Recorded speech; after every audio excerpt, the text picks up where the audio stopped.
everyone. I'm Sam Karcher. I'm an assistant research professor here.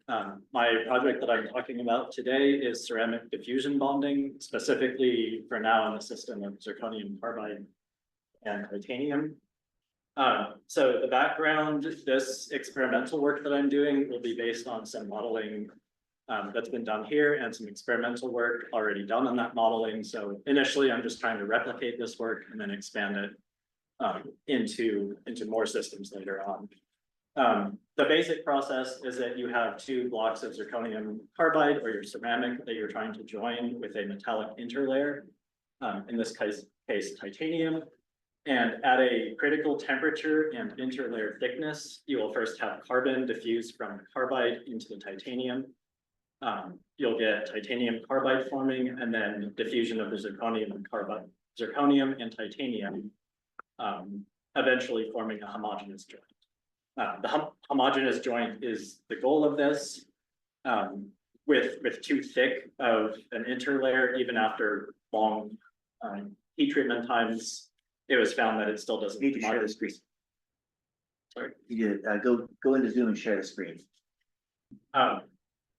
So I was just saying, at above a certain critical interlayer thickness, even with long heat treatment times, this joint will not homogenize, and the homogenization of this joint is ultimately the goal, preventing the formation of secondary carbide intermetallic phases.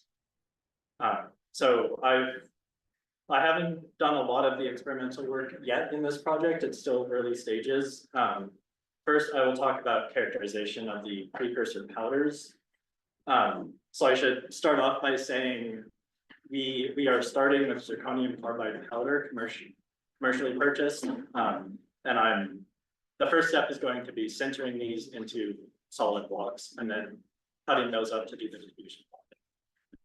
So we purchased 3 different sizes of zirconium carbide powders, all from US Nano, nominally 20, 80, and 800 nanometer size.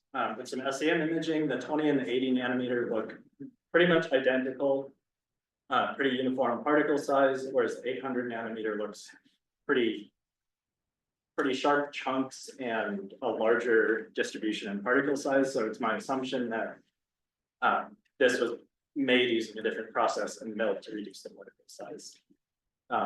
In figure E at the end, you can see one of the XRD reflections is quite sharp and intense in the 800 nanometer, and then the other 2 smaller particles are much broader and less intense.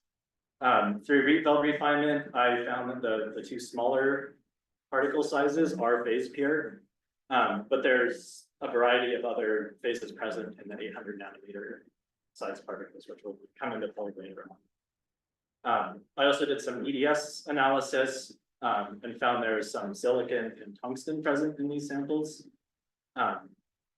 And through the XRD, I had already found that it was silicon carbide and tungsten carbide present. So again, I'm assuming that there was some contamination from the milling media or milling container used in making these. And then some Raman spectroscopy to finish out the characterization on these powders also confirms what I had previously seen. Some monoclinic zirconium oxide present, some tungsten carbide, but still 95% zirconium carbide. Also very important to note, the extreme limitation of using Raman spectroscopy here is that the primary phase I'm looking at, zirconium carbide, is not Raman active. So I'm only able to look at essentially the defects present using Raman spectroscopy. Going on to actually hot pressing these zirconium carbide powders into solid pellets to use further on in this project. We are using the hot uniaxial press that Joe mentioned earlier on today. So the first and only attempt at this that I've tried so far was with the larger 800 nanometer powders. I was targeting 1600C with a 30-minute dwell at 40 megapascals. Presumably due to off-gassing during a heating and pressure ramp, we were watching the vacuum level drop as the temperature increased. So we kept pausing the temperature ramp, letting the vacuum recover. So the overall heating time was much longer than this 30-minute maximum temperature dwell time. The resulting pellet seemed quite dense. I have not done any actual density measurements on it yet, but looking at this optical micrograph, you can see there are some pores present on the surface, but it's mostly dense.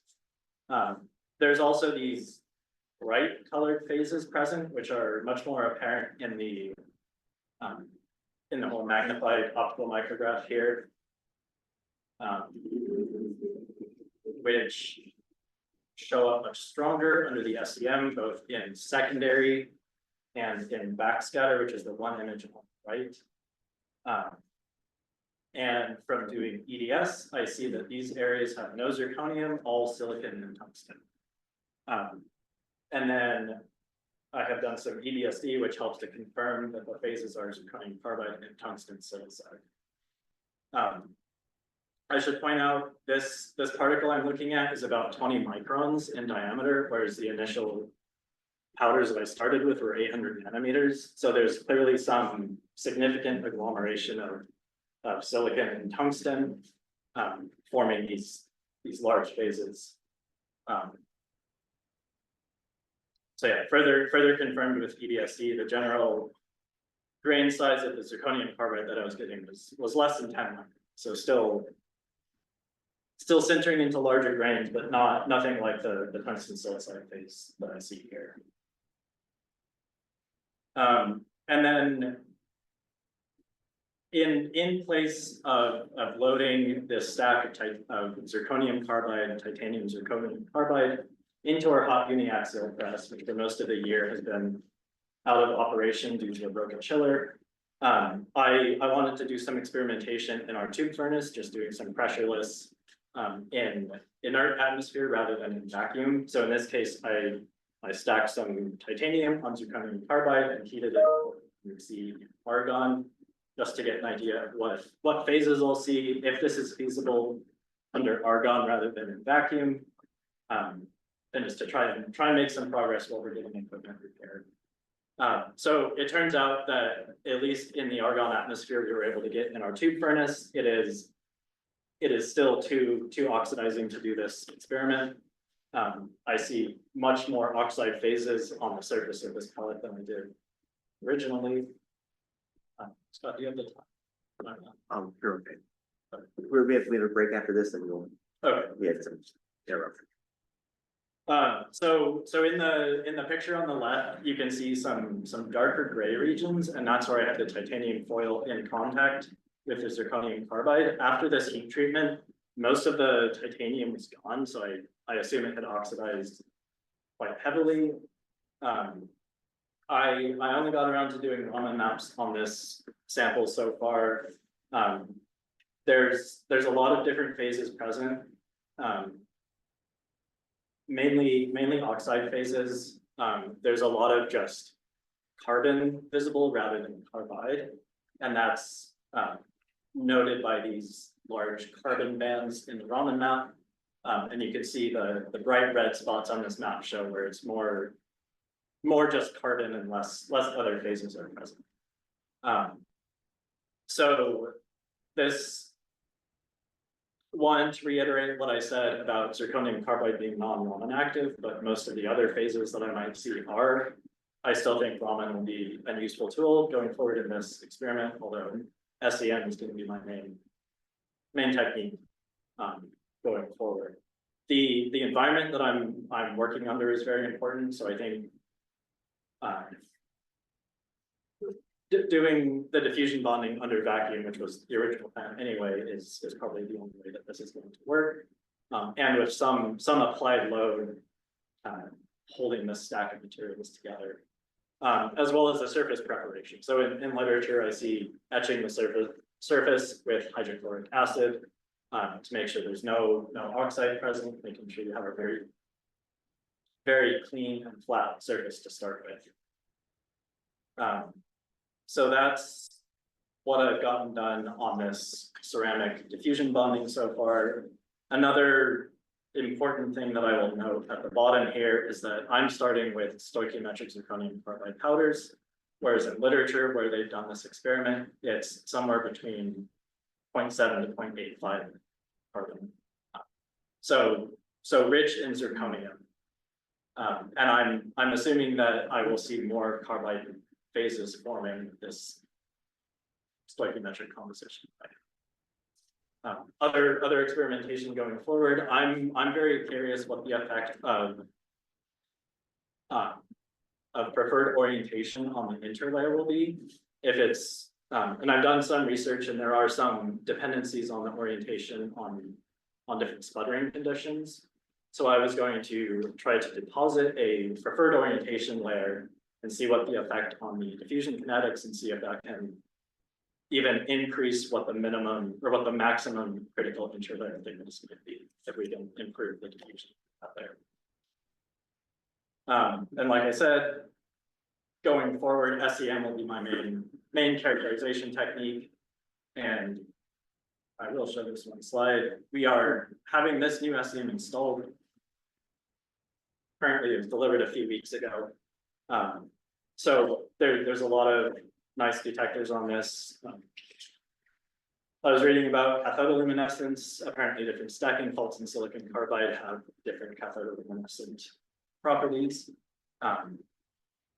So yeah, just wanted to share this with everyone to make sure everyone's aware of what we will have soon. Thank you. It might be worth mentioning to Sinisa that you're doing this with stoichiometric carbon, because in his phase field modeling, the phase field model said that it's diffusion of the carbon into the titanium that was driving the process. And Yeah. I'm really curious. And from what I understand, the 0.7 to 0.85 is where that diffusion will be highest. So it should still work, but maybe with a thinner maximum interlayer or just taking longer. But yeah, that's very important. Right. It also be a means of validating the theory to show that the theory for two different sets of experiments. And potentially, because I'm starting with powders, I can mix pure zirconium in and kind of sort of. Good question. So with the different powder sizes that you're using, why are you interested in different? I guess that. I guess this was more working alongside Joe when we were purchasing his materials, and he was doing a lot of experimentation with different nano-sized yttria powders. Really, it's just to have more material to try this experiment with. I don't need multiple ones, but now with the addition of the tungsten silicide phase and a larger powder size, that's another additional interaction that I'm curious about in this diffusion bonding process. If those secondary phases, what effect that might have. But the difference between the 20 and the 80, I don't know if there's much benefit to compare this. Would there be benefit in having like a mixed powder size in terms of material density? Yes, it might help with packing and making a dense pellet. I expect the 20 nanometer to be quite difficult to make dense. I think Joe might have some comments on that. I was gonna say, I can kind of speak to that at least a little bit, where we tried mixed particle size distributions, and at least in optical situations, we actually found that having a mix of things, the broader your particle size distribution was, the worse your densification was, because especially with nanoscale powders, they agglomerate to such a high degree that your small particles are never really able to fill the voids between your large particles. They just kind of bind up, and you almost end up with bottlenecked areas, so to speak. So when you say for the interface to be homogenized, so what do you mean by that? Like just a single material, consistent, like? So across, I can go back to this first slide. In where the cursor is. Yeah, you're right over the far right. Well, I'm moving it on this screen. It's not changing. Anyway, where the cursor on now, there's that image, and then the one on the right are showing a homogenized joint and a non-homogenized joint. So in the homogenized joint, if we did an EDS line scan across, you would see some increase in titanium content where that joint is, but it's all a titanium zirconium carbide. It's all one carbide phase with some gradient in the composition, but it's all single phase. One last question, is I have two questions. Why do you say gradient? If it's single phase? Are you interested in their mechanical properties as well? I am interested in mechanical properties. I think specifically nano indentation across this joint would be very interesting to look at.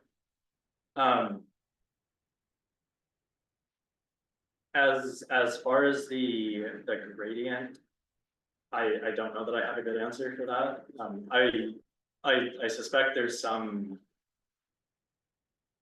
mixing of titanium and zirconium where it would still form that single carbide phase.